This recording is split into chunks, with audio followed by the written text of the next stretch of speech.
Peer Gynt. Dans la très lointaine Norvège, il y a très longtemps, a eu lieu une bien étrange histoire. Cette histoire, c'est l'histoire d'un bon à rien et d'un sacré menteur. Tous ceux qui le connaissent l'appellent Peer Gynt. Chaque jour, il invente des tours de plus en plus pendables et des farces sans cesse plus méchantes.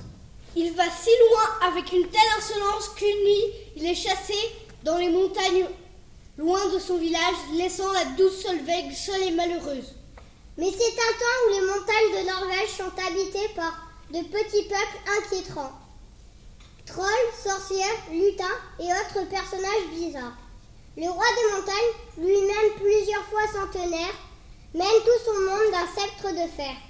Peer Gynt, ne voit rien, a passé la nuit tranquille dehors, sur un lit de mousse et de bruyère.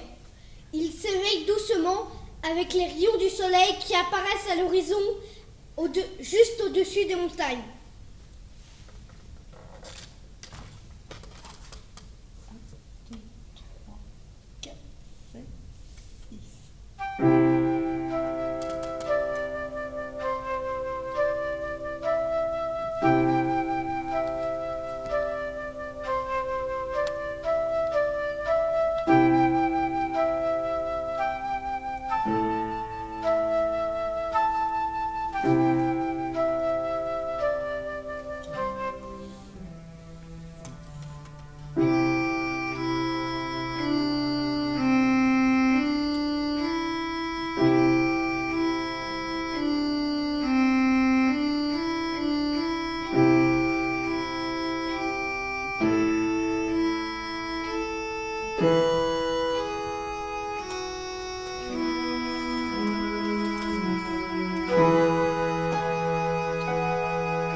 C'est alors qu'apparaît devant lui un être d'une incroyable beauté.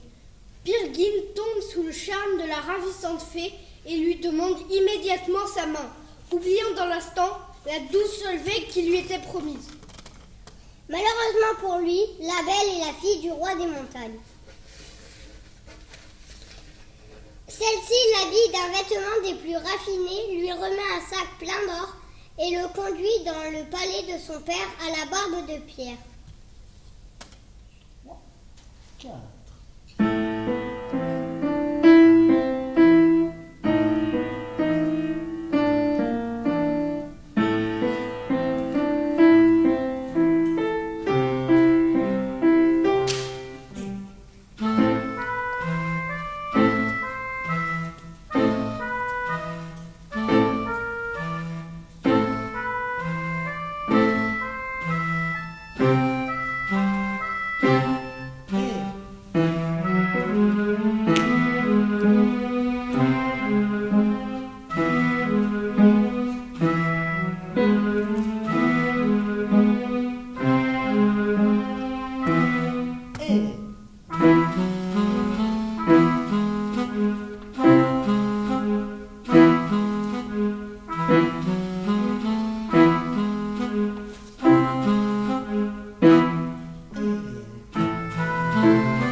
Le roi des montagnes, entouré de sa garde de trolls, accepte le mariage de Peer Gynt et sa fille, mais à la condition que Peer Gynt soit d'abord transformé en troll, car il ne donnerait jamais sa fille à un non-troll.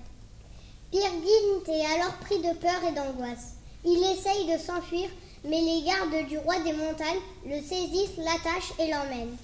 Alors qu'il est prêt à accepter d'être transformé en troll, les cloches de l'église retentissent au loin. Les trolls relâchent Peer Gynt en gémissant et s'enfuient car, comme chacun le sait, ils ne supportent pas le son des cloches.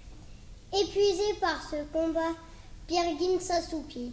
Après quelques heures d'un sommeil réparateur, il se réveille, se frotte les yeux, regarde autour de lui et n'en revient pas.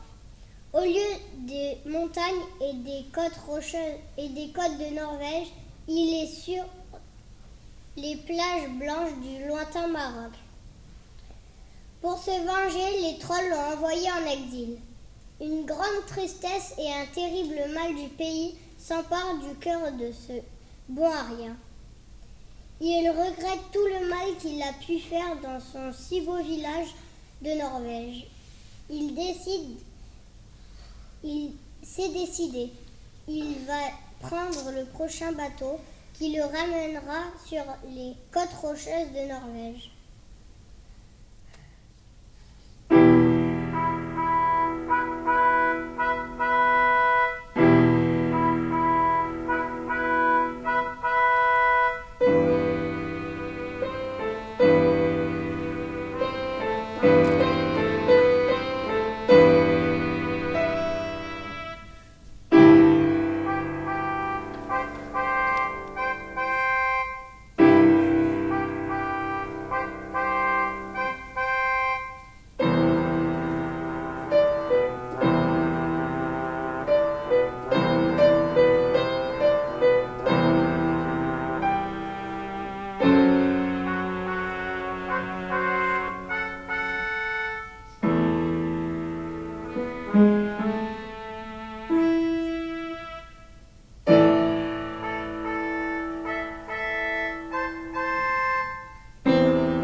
Tandis que Peer Gynt s'approche de son village, il entend au loin une douce mélodie.